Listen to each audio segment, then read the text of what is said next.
Jika Anda adalah seorang scalper tapi masih sering salah entry dan boncos terus, mungkin bukan strategi Anda yang salah, tapi Anda belum ketemu kombinasi indikator yang tepat. Karena itu di video ini saya akan share kepada Anda dua indikator yang jika digabung bisa memberi Anda sinyal trading otomatis, bersih, jelas, dan gak bikin bingung karena sudah lengkap dengan entry, stop loss, dan targetnya. Saya juga akan share sebuah aturan yang kalau Anda langgar, maka kombinasi indikator ini menjadi tidak bekerja lagi, jadi tonton sampai habis videonya. Jika kalian merasa channel ini bermanfaat, jangan lupa like, komen, share, dan subscribe. No mentor, no class, no ribet.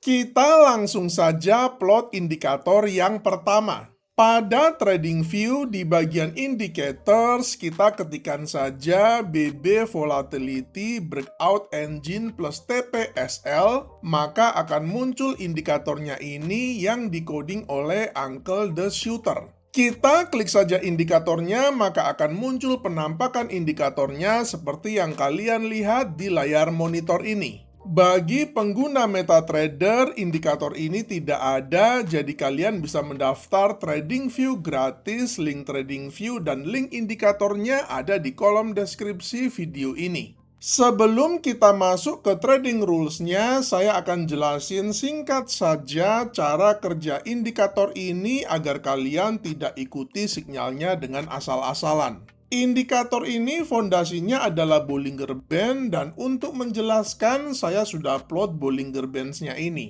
Yang digunakan di indikator ini bukanlah Bollinger Bands yang dipakai untuk area overbought ataupun oversold. Yang digunakan adalah jarak antara upper dan lower band-nya ini apakah sedang melebar atau sedang menyempit. Kalau melebar artinya market mulai bergerak kencang. Ada duit gede yang masuk, ada momentum. Tapi kalau menyempit artinya market sedang istirahat dan kita juga harus istirahat dan menunggu saja. Perubahan lebar Bollinger Bands itulah yang ditampilkan sebagai histogram di bawah ini. Ketika histogramnya bergerak di atas 0 dan berwarna hijau, artinya Bollinger Bands-nya sedang melebar. Dan ketika histogramnya bergerak di bawah 0 dan berwarna merah, artinya Bollinger Band sedang menyempit. Jadi hati-hati jangan sampai Anda mengira bahwa kalau histogramnya hijau itu buy dan kalau histogramnya merah itu sell. Karena warna histogram tidak berhubungan dengan arah harga tapi dengan melebar atau menyempitnya Bollinger Bands. Yang menentukan arah harga atau sinyal buy and sell-nya bukan warna histogramnya tapi warna background-nya. Jika background-nya hijau seperti ini, artinya arah sedang naik dan Bollinger Bands mengarah ke atas. Jika background-nya berwarna merah seperti ini, artinya arahnya sedang turun dan Bollinger Bands mengarah ke bawah.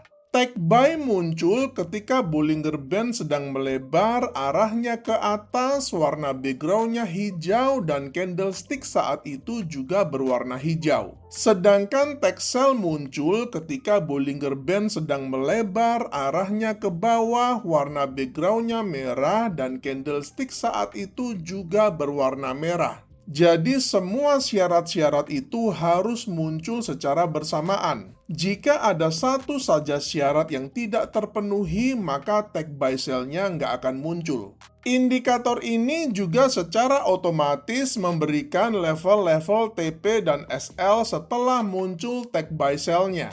Jadi langsung muncul secara otomatis baik entry, SL, dan TP1 sampai TP3. Dasar penetapan TP dan SL-nya menggunakan ATR atau volatilitas pada saat itu.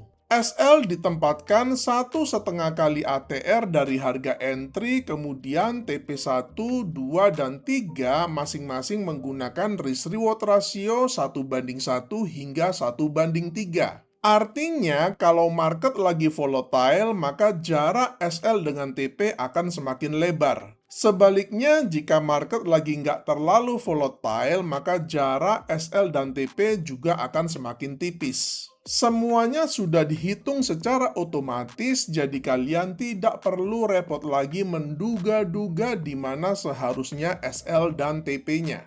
Di materi ini, karena kita hanya membutuhkan tag buy and sell-nya saja, maka histogram di bawahnya ini saya akan sembunyikan saja, karena nanti saya akan tambahkan sebuah indikator filter di bawah juga agar nggak kelihatan numpuk. Sekarang kita akan plot indikator filter atau indikator yang kedua. Kita balik lagi ke bagian indicators, lalu kita ketikkan saja DTR, maka akan muncul nama indikatornya Donchian Trend Ribbon yang dikoding oleh Lonesome the Blue. Kita klik saja indikatornya, maka akan muncul penampakan indikatornya seperti yang kalian lihat di layar monitor ini. Cara membaca indikatornya sangat simpel sekali. Ketika DTR-nya berwarna hijau seperti ini, artinya trennya sedang bullish dan kita hanya mau cari trade buy. Sebaliknya, ketika DTR berwarna merah seperti ini, artinya trennya sedang bearish dan kita hanya mau cari trade sell. Di materi ini saya menggunakan contoh per XAU USD atau gold di time frame 5 menit, akan tetapi pada prinsipnya teknik ini bisa digunakan di semua pair, semua instrumen, semua aset kelas, dan juga pada semua time frame. Ada 3 kriteria untuk trade buy-nya. Pertama, DTR berwarna hijau, kedua muncul tag buy, dan yang ketiga hanya ambil sinyal pertama yang muncul. Pada chart kita melihat ketiga kriteria ini sudah terpenuhi. Pertama, kita melihat DTR-nya sedang berwarna hijau yang artinya trennya sedang bullish dan kita hanya mau cari trade buy. Kedua, kita melihat sudah muncul tag buy-nya ini. Artinya, meskipun tidak terlihat di chart saat ini, Bollinger Bands-nya sedang melebar, arahnya ke atas, kemudian warna background histogramnya tadi itu adalah hijau, dan candlestick-nya juga sedang berwarna hijau. Ketiga, kita juga melihat bahwa ini adalah tag buy pertama yang muncul sejak DTR-nya berwarna hijau. Kriteria yang ketiga ini jangan pernah dilanggar karena probabilitas tertinggi dan potensi profit yang terbesar itu memang ada pada sinyal atau tag yang pertama ini. Kita mungkin masih bisa profit jika mengambil sinyal atau tag yang kedua, bahkan mungkin yang ketiga, tapi probabilitasnya menjadi lebih kecil dan potensi profitnya juga menjadi lebih kecil. Open buy kita letakkan pada next candle-nya ini dengan stop loss pada SL-nya ini, dan kemudian untuk targetnya saya akan buat pada TP yang ketiga ini. Untuk TP dan SL-nya ini kalian bisa juga agak fleksibel, misalkan untuk SL-nya bisa agak sedikit ke bawah dari SL indikatornya ini, dan TP-nya mungkin nggak harus sampai di TP3 juga, yang penting RR-nya itu minimal 1:1. Ini adalah setup sell-nya di mana logikanya tinggal dibalik aja. Kita melihat DTR-nya berwarna merah, kemudian muncul tag sell yang merupakan sinyal pertama yang muncul sejak DTR-nya berwarna merah. Semoga materi kali ini menginspirasi kalian untuk menciptakan metode trading kalian sendiri. Selamat mencoba dan salam cuan!